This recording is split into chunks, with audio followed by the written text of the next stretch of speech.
Vamos dar início à aula 17 do curso de Introdução à Ciência do Direito, que será voltado para esse tema: pode o direito ser interpretado e aplicado de maneira puramente científica? Bem, como nós vamos ver, para Kelsen isso não é possível, e no último capítulo da Teoria Pura do Direito, que é o capítulo 8º, o Kelsen aborda esse tema e oferece as suas razões do porquê não é possível resolver o problema hermenêutico de uma maneira puramente, estritamente científica. Bem, a primeira coisa que é importante ter em mente são as críticas que Kelsen vai formular às concepções hermenêuticas tradicionais que vêm do século XIX, que foram formuladas por diferentes escolas do pensamento jurídico do século XIX e do início do século XX. Bem, foram muitas as críticas e revisões feitas a essas teorias tradicionais da interpretação jurídica, que foram formuladas, por exemplo, pela escola da exegese na França, após o Código Civil de Napoleão, isso no início, na primeira metade do século XIX, depois também por Savigny, que foi um importante jurista alemão do século XIX, que é um dos grandes formuladores de uma teoria da interpretação jurídica, e muitos outros pensadores, os conceitualistas alemães e muitos outros. São várias as concepções, mas todas elas, de alguma maneira, tentavam conferir um grau de cientificidade à interpretação jurídica, formulavam métodos de como se deveria interpretar o direito para que a interpretação fosse neutra, objetiva, puramente científica, racional, eliminando da aplicação do direito qualquer elemento arbitrário, tornando tudo uma espécie de cálculo que nos levasse das leis diretamente às sentenças ou às decisões por parte dos tribunais, né? Enfim, então a ideia era transformar a interpretação jurídica numa espécie de decisão objetiva, neutra, puramente científica, né? Vários, então, juristas, vários teóricos formularam diversas teorias nessa direção. Isso marcou o pensamento jurídico do século XIX, e o Kelsen, isso já no início do século XX, ele faz parte de um momento no qual o pensamento jurídico, em grande medida, começou a ver os problemas dessas concepções, a tecer uma série de críticas em diferentes aspectos dessas concepções acerca da hermenêutica jurídica, que é essa teoria da interpretação e da aplicação do direito. E a teoria pura do direito, portanto, nesse sentido, é mais uma dessas visões críticas à hermenêutica jurídica tradicional. E quais são as críticas feitas exatamente por Kelsen dentro desse domínio, né? Antes de entrar exatamente nas críticas que Kelsen vai formular, é importante também ter em mente que, além de criticar esse tipo de positivismo legalista que vem lá do século XIX, tá? O Kelsen também, ele também tem uma perspectiva crítica em relação ao que a gente pode chamar de positivismo sociológico, em relação aos realistas jurídicos, que vão tentar resumir todo o problema da interpretação a uma mera escolha por parte dos tribunais, caindo assim numa espécie de decisionismo jurídico. O Kelsen também tem uma certa crítica em relação a essa postura, mas eu vou deixar para trabalhar isso mais no final dessas aulas sobre a interpretação em Kelsen. Num primeiro momento, então, eu vou me centrar nas críticas que Kelsen formulou ao legalismo, né? Então, primeira coisa, é importante ter em mente que, embora Kelsen seja um pensador positivista, ele se insira dentro dessa tradição do pensamento jurídico que é o positivismo, Kelsen não se confunde com o positivismo legalista que vem do século XIX, ele não se confunde com os pensadores da escola da exegese francesa, ele não se confunde com os conceitualistas alemães do final do século XIX. Enfim, Kelsen, ele é um neopositivista, ele é um positivista já do século XX, e ele se afasta em vários aspectos, ele é extremamente crítico em relação a essas concepções ditas legalistas, né? O que o legalista exatamente defende no que diz respeito à hermenêutica jurídica, ou seja, à interpretação e aplicação do direito, né? Basicamente, o legalista é aquele que acha que o direito é uma criação feita pelo legislador, o legislador é a ele que cabe a criação, a produção do direito exclusivamente, seria exclusivamente uma tarefa legislativa, E o juiz, caberia a ele simplesmente aplicar de uma maneira silogística, como se fosse um raciocínio lógico, fazendo uma subsunção do caso à norma para chegar à sentença ou à decisão judicial, né? Então, o juiz ele seria simplesmente a boca da lei, né? Usando de uma expressão famosa, cunhada por Montesquieu, no Espírito das Leis, o juiz seria a boca da lei, ou seja, simplesmente aquele que profere, que diz o que é o direito, mas que não inova, que não cria, que não tem o papel de produzir o direito, né? Ele não tem nenhuma função constitutiva, ou seja, não cabe a ele produzir, criar direitos, mas simplesmente uma função, o juiz tem uma função simplesmente declaratória, ele somente diz o que é o direito, daí a ideia de que ele é apenas a boca da lei, né? Enfim, então essa é uma concepção tipicamente legalista. O direito se restringe à lei, ao que está na lei, ao que foi posto pelo legislador.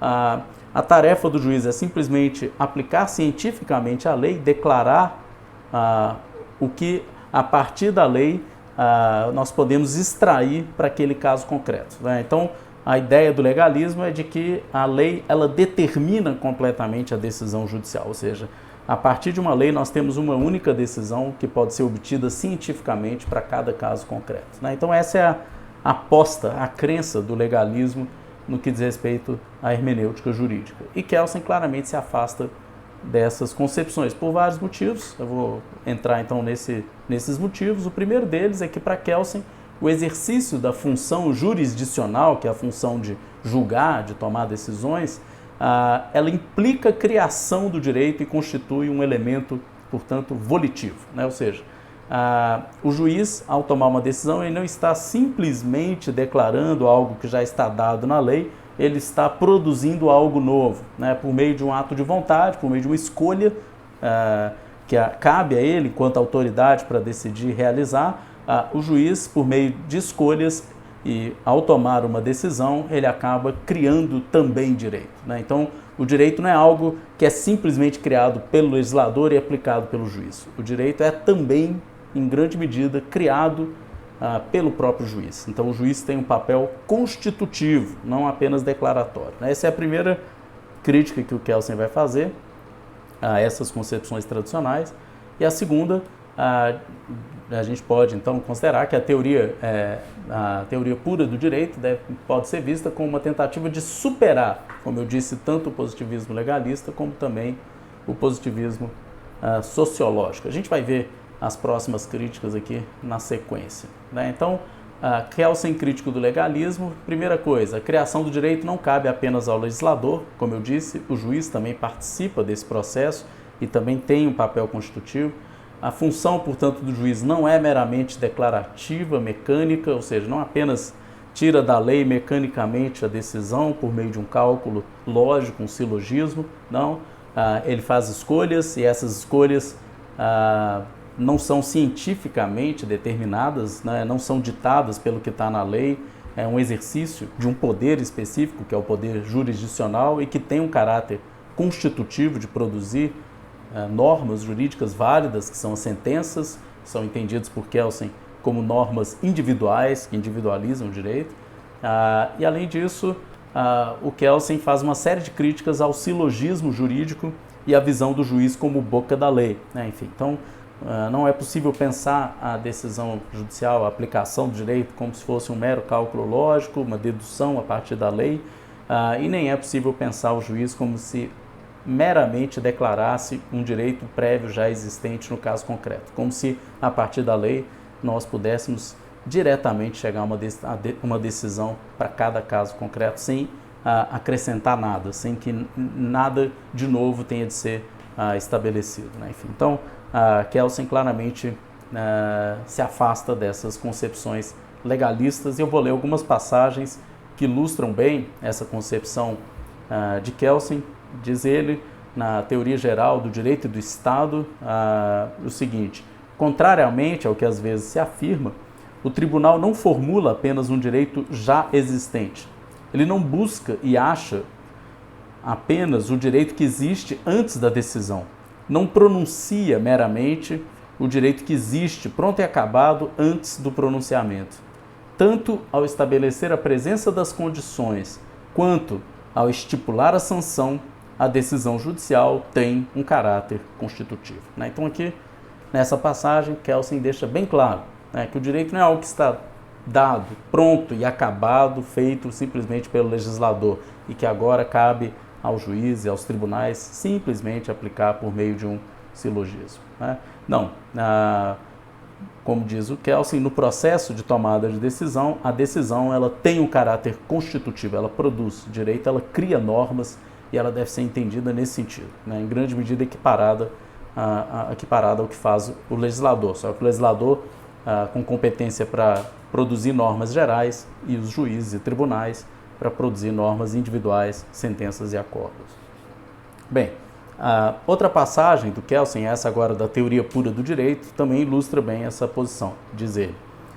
A teoria usual da interpretação quer fazer crer que a lei, aplicada ao caso concreto, poderia fornecer, em todas as hipóteses, apenas uma única solução correta ou ajustada, e que a justeza ou correção jurídico-positiva dessa decisão é fundada na própria lei. Configura o processo dessa interpretação como se tratasse tão somente de um ato intelectual de clarificação e de compreensão, como se o órgão aplicador do direito apenas tivesse que pôr em ação o seu entendimento, a razão, mas não sua vontade, e como se, através de uma pura atividade de intelecção, pudesse realizar-se, entre as possibilidades que se apresentam, uma escolha correta ou justa no sentido do direito positivo. Fim dessa citação. Aqui nessa passagem tem vários elementos que são importantes para a gente entender a posição do Kelsen. O primeiro elemento é esse, de que a partir da lei a gente não chega a uma única solução correta, ou seja, a lei não determina completamente a sua aplicação, ou seja, ela não permite uma única aplicação possível, ela permite uma multiplicidade de aplicações possíveis, há várias possibilidades de aplicação de uma lei. Enfim, então, a escolha por uma dessas possibilidades não é uma escolha científica, é uma escolha volitiva, é um ato de vontade, um exercício de poder, igual qualquer outra escolha por parte de uma autoridade. Enfim, então, Kelsen está querendo dizer aqui que não dá para pensar esse processo de aplicação do direito, das leis, como se fosse algo puramente intelectual, que envolvesse apenas o entendimento, a razão, fosse puramente científico. Não, tem um elemento que é da ordem da vontade ali, da escolha, do exercício arbitrário de um poder que o juiz ou os tribunais possuem, que é o poder de dizer o que vai ser o direito naquele caso, e ao exercer esse poder, os juízes e os tribunais eles estão produzindo um determinado direito. Então, esse é o argumento central do Kelsen. Não dá para pensar a interpretação jurídica em termos meramente científicos e racionais. Ela tem elementos volitivos, ou seja, envolve vontade, envolve decisão, escolha, e, portanto, um elemento que seria de ordem política, que é escolher algo e, por meio de um exercício de poder, produzir um direito, criar o direito. Enfim.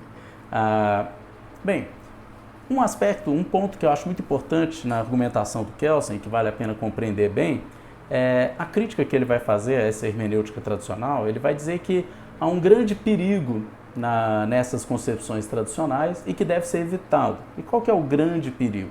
O problema é que a vontade que sempre existiu na decisão jurídica, essa escolha irracional, porque não cientificamente determinada por uma decisão ou outra, isso sempre existiu, só que o problema é que essas teorias tradicionais que tentavam vender a ideia de que todo o processo decisório do direito seria puramente científico, seria puramente racional, essas teorias acabaram funcionando de uma maneira a ocultar, a esconder esse elemento volitivo, esse elemento político que existe na decisão judicial, a esconder isso sob um manto, digamos assim, de uma pretensa cientificidade, como se fosse tudo científico, racional, um cálculo, como se os juízes não fizessem nenhuma escolha entre possibilidades, eles apenas aplicassem objetivamente, de uma maneira absolutamente neutra e científica, a lei. Enfim, então, esse tipo de concepção para Kelsen corre um grande risco, e o perigo desse tipo de visão é fazer com que esses elementos que sempre existem, que são de ordem volitiva e não racional, que esses elementos fiquem então ocultados, que eles não apareçam, que eles fiquem escondidos, né?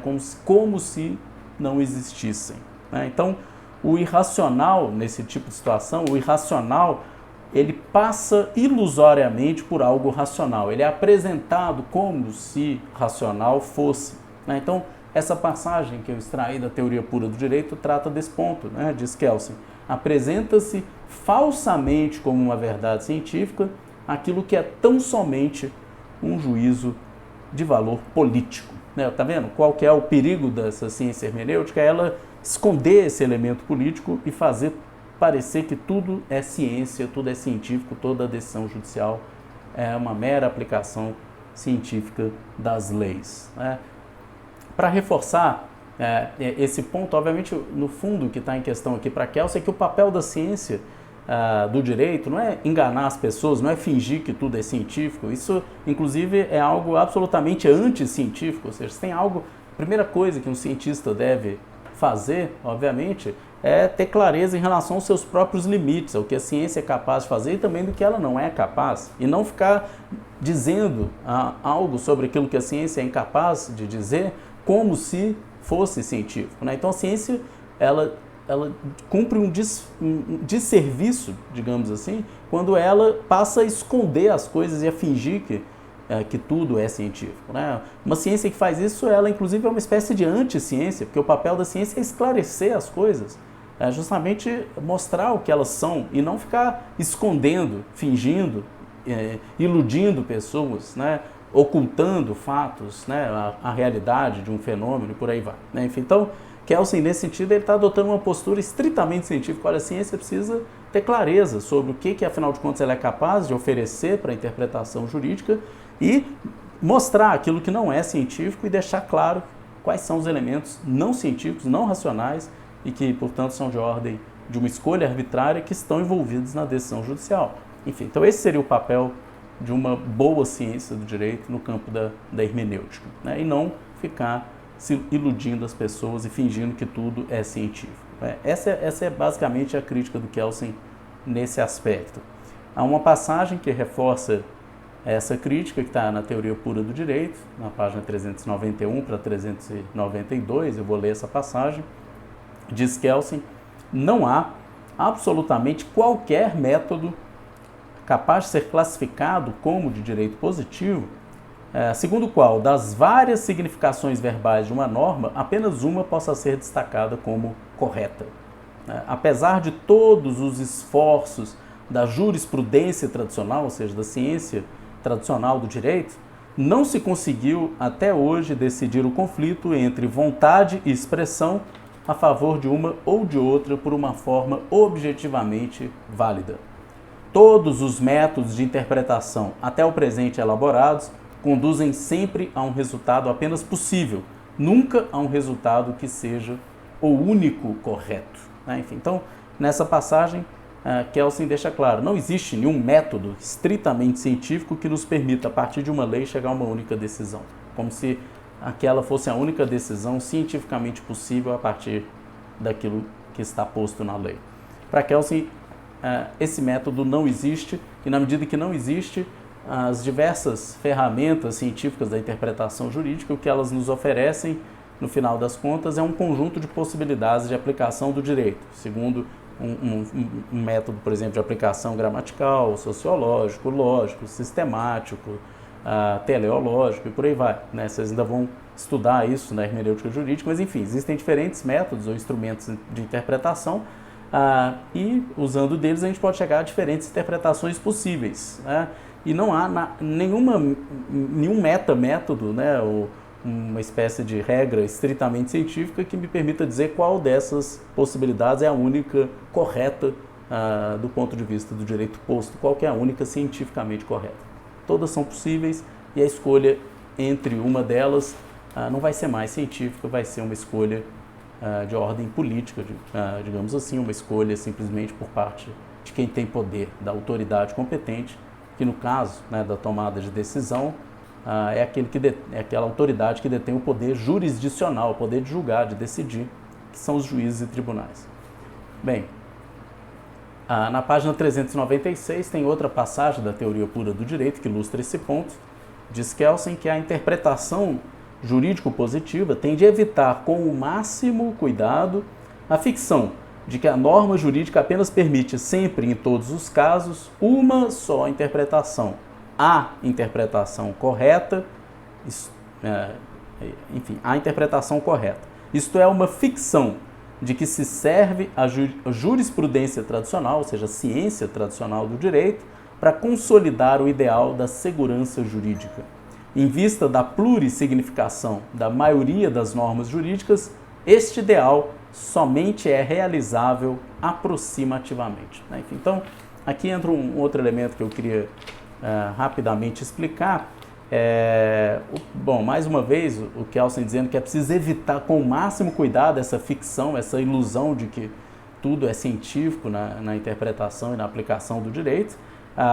É preciso evitar, portanto, essa ideia de que só exista uma única interpretação correta, ou seja, nenhum método nos leva a uma única correta, há uma pluralidade de possibilidades de interpretar e aplicar o direito, e que é preciso, portanto, reformular, rever o ideal de segurança jurídica, que era o ideal mais forte que guiava o legalismo jurídico. O que é a segurança jurídica? O direito ele é tanto mais seguro, né? Ou seja, o ideal de segurança jurídica ele é tão mais atingido, né? Quanto mais objetivo, né? Quanto mais a partir da lei você puder saber qual vai ser a decisão que vai ser tomada, né? Ou seja, um direito no qual você sabe qual decisão esperar, né? Ou seja, que você tem uma certeza do direito, do que é certo, do que é lícito, do que é ilícito, do que vai ser decidido ou não, é um direito que oferece uma grande segurança jurídica, né? Claro que se, por exemplo, cada juiz decidisse como bem entendesse, a gente teria um grau muito baixo de segurança jurídica, todo mundo ficaria inseguro, porque afinal de contas depende da cabeça do juiz, vai saber, né? Agora, a crença dos legalistas, então, do século XIX, era de que o direito, então, só poderia ser criado pelo legislador e que ele estaria todo na lei. E é essa confiança na lei e o fato de que o juiz simplesmente declararia o que está na lei, é isso que garantiria a segurança jurídica. A segurança jurídica, então, é esse ideal de um direito certo, seguro, previsível, que todo mundo sabe o que esperar, que não vai depender da cabeça de cada juiz, né? Esse era um ideal, inclusive, que Montesquieu, quando ele fala no espírito das leis, isso ainda no século XVIII, né? Quando ele propõe essa ideia de um juiz como boca da lei e o valor da segurança jurídica, ele diz que isso é um valor próprio das repúblicas, né? Ou seja, nas quais o poder ele é claramente dividido, né? As competências são divididas, né? Todo mundo conhece a divisão feita por Montesquieu entre o poder legislativo, o poder executivo, o poder judiciário, né? E a segurança jurídica seria obtida justamente ao se restringir o papel dos juízes a uma mera boca da lei e ao garantir que aquilo que vai ser aplicado vai ser simplesmente aquilo que estava na lei, né? A lei criada pelo legislador restringe, resume tudo aquilo que é o direito, e é isso que o respeito a essa lei é que vai garantir a segurança jurídica. E para Montesquieu isso é um ganho em relação aos antigos estados autoritários, aos absolutismos, etc., no qual tudo dependia de uma vontade arbitrária do soberano, né, do monarca, e que agora na república não, tudo decorre da lei, objetivamente, né? Enfim, então essa era a visão tradicional da importância conferida à segurança jurídica. O que Kelsen está dizendo aqui?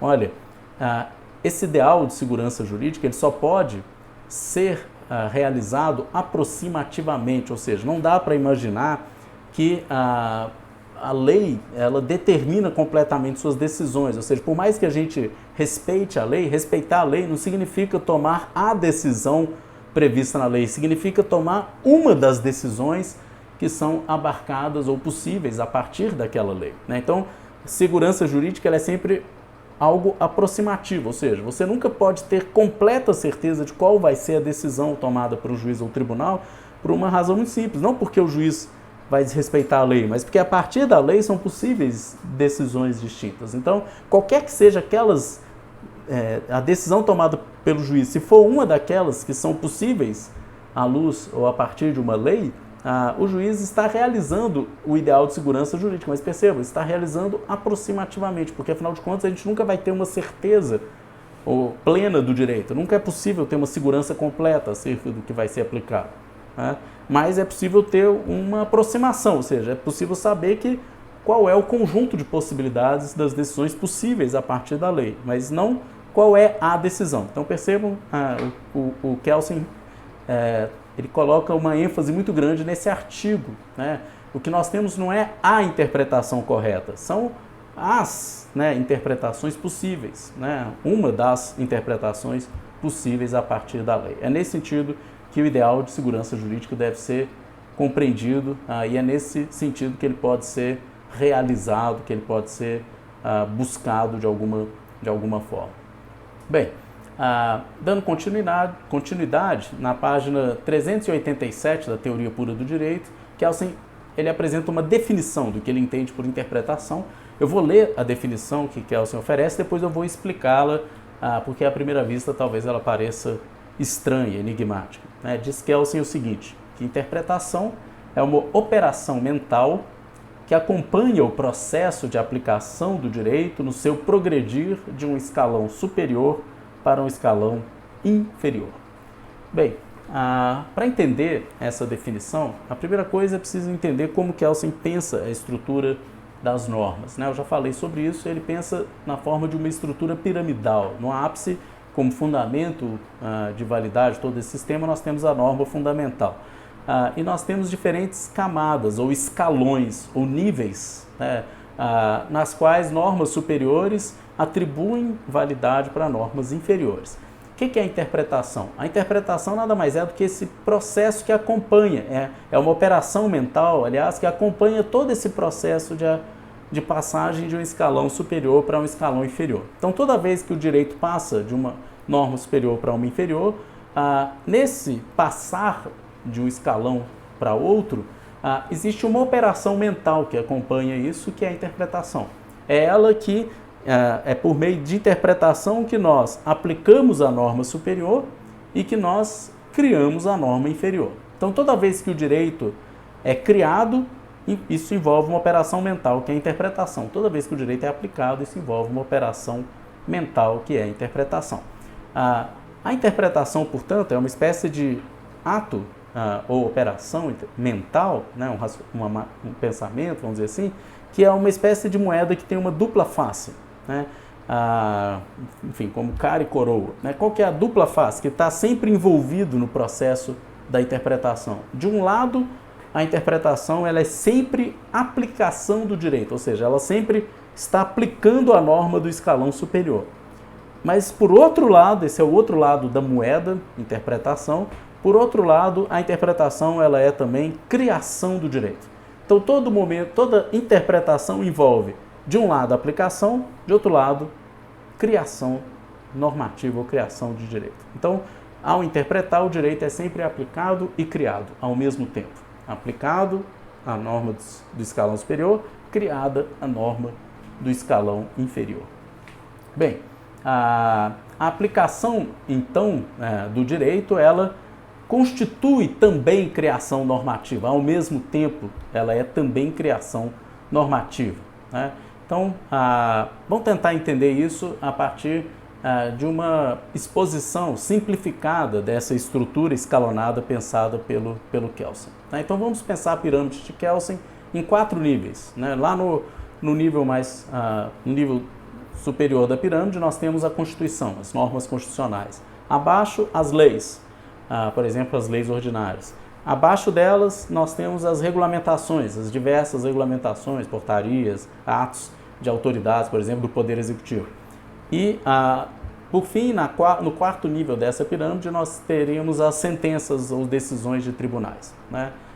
Que são vistas por Kelsen como normas individuais, assim como contratos são normas individuais, negócios jurídicos, enfim.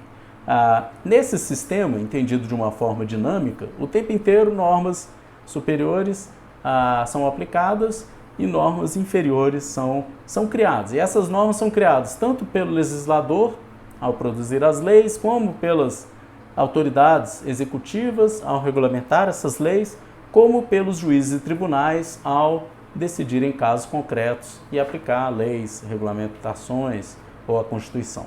Enfim, então, em todos esses momentos nós temos a interpretação do direito, que é, ao mesmo tempo, aplicação e criação do direito. Então, percebo que nessa visão do Kelsen, tanto o legislador quanto o juiz, eles criam normas jurídicas e tanto o legislador quanto o juiz, eles também aplicam normas jurídicas. A diferença existe apenas no grau de generalidade, no tipo de competência que cada um deles tem. Por exemplo, a lei, obviamente, é o exercício de um tipo específico de competência, de poder político exercido pelo legislador, né, que produz normas que são gerais, que são as leis. Já a atividade jurisdicional dos juízes e tribunais envolve a criação de normas individuais, que são as sentenças ou os acórdãos, e que também tem, obviamente, para Kelsen, são entendidos como o exercício de um poder, de uma competência específica de natureza política, que também constitui direito. Enfim, então, percebo que para Kelsen não há uma diferença de natureza entre o que faz o legislador e o que faz o juiz, contrariamente ao que pensavam os legalistas lá do século XIX. Para Kelsen, um legislador, por exemplo, quando ele vai criar uma lei, ele, de certa maneira, está aplicando a Constituição, porque é a Constituição que o autoriza a fazer isso, é a Constituição que fixa os limites da sua produção legal, legislativa. Tanto é assim que existe na Câmara e no Senado Federal, existe, por exemplo, a Comissão de Constituição e Justiça, que vai justamente analisar a constitucionalidade dos projetos de lei que estão em discussão naquelas casas legislativas, o que mostra que a criação da lei ela deve respeito ao que está estabelecido na Constituição. Então, eu percebo que a lei, em certo sentido, ela é uma aplicação da Constituição. Deve respeitar tanto seus limites materiais, ou seja, o que a Constituição fixa como possível, como também a forma estabelecida pela própria Constituição no que diz respeito à produção legislativa. Então, eu percebo que a lei é, em certo sentido, a aplicação da Constituição, mas, por outro lado, a criação de uma lei é também a produção de um novo direito, né? A produção de uma lei. Bom, tradicionalmente se pensava a atividade legislativa simplesmente como criação do direito, mas, bom, é também criação do direito, claro, mas não deixa de ser aplicação da Constituição. A mesma coisa a autoridade. Por exemplo, uma lei que vai ser regulamentada por uma determinada autoridade do Poder Executivo, um governador, um prefeito, por meio de um decreto, por meio do presidente, presidencial, etc. Esse decreto que regulamenta, por exemplo, a lei, né, obviamente ele é uma aplicação dessa lei, né, ele retira sua validade dessa lei que atribui a essa autoridade o poder para regulamentá-la. E essa regulamentação, ao mesmo tempo que aplica a lei, ela faz o quê? Ela é também uma criação normativa, uma nova lei, um decreto número tal. Da mesma maneira, a decisão judicial. O juiz, quando ele profere uma sentença, ele está aplicando as normas superiores, regulamentações, leis, Constituição, etc. Só que ele não está simplesmente aplicando, ele também está produzindo um direito novo, um direito de escalão inferior, que é uma norma individual, que é o acórdão por parte dos tribunais ou a sentença proferida por um juiz, né? Enfim, então, percebam que em todos esses momentos nós temos interpretação do direito, em todas essas passagens de um escalão superior para um inferior, e em todas essas passagens nós temos, ao mesmo tempo, tanto a aplicação da norma superior como a criação de uma norma inferior, o que impede que a gente possa simplesmente dividir atos em atos criadores do direito, que são os do legislador, e atos aplicadores do direito, que são do juiz. Isso é falso para Kelsen, porque todos os atos são, ao mesmo tempo, criadores e aplicadores do direito. E para ilustrar isso, eu vou terminar a aula com essa citação, vamos a uma passagem da teoria, aliás, antes de chegar na passagem, né, só resumindo esse ponto, então a aplicação do direito constitui criação normativa, como eu já expliquei. Então, em um sistema dinâmico, ou seja, um sistema no qual o tempo inteiro normas estão se produzindo, né, por meio de atribuições de poder, de competências, tanto o legislador quanto o juiz criam normas jurídicas, e a diferença reside apenas no grau de generalidade ou individualidade do ato no âmbito da pirâmide normativa, né? Então, aquilo que eu acabei de explicar. E por fim, a citação, então, para terminar a aula, do livro Teoria Geral do Direito e do Estado, diz Kelsen, não é de todo correto classificar os atos jurídicos como atos criadores de direito e atos aplicadores de direito, pois todo ato é normalmente, ao mesmo tempo, criador do direito e aplicador do direito. Aqui ele usa esse normalmente para excluir a possibilidade da norma fundamental, mas vamos seguir. A criação de uma norma jurídica é uma aplicação de norma superior, que regula a sua criação, e a aplicação de uma norma superior é a criação de uma norma inferior determinada pela norma superior. Uma decisão judicial, por exemplo, é um ato pelo qual uma norma geral, um estatuto, é aplicada, mas, ao mesmo tempo, uma norma individual é criada, obrigando uma ou ambas as partes que estão em conflito. Então, perceba, por meio da decisão judicial, cria-se uma norma. E, por outro lado, diz Kelsen, a legislação é criadora de direito, mas, levando-se em consideração a Constituição, descobrimos que é também a aplicação do direito. Em qualquer ato de legislação em que as estipulações da Constituição são observadas, a Constituição é aplicada, né? Então, essa passagem deixa claro justamente esse ponto que torna impossível simplesmente distinguir o ato legislativo e o jurisdicional ou de tomada de decisão por parte de juízes e tribunais como se fossem atos de natureza completamente diferentes, um simplesmente criando o direito, o outro simplesmente aplicando o direito. Para Kelsen, isso é falso, porque os dois, ao mesmo tempo, tanto aplicam quanto criam o direito, e o nome que a gente dá para esse processo, esse ato intelectual, esse ato que acompanha o processo de passagem do escalão superior para o inferior do direito, o nome que a gente dá para isso é interpretação, e é esse o tema desse último capítulo da Teoria Pura do Direito, que eu vou terminar a apresentação sobre ele na próxima aula.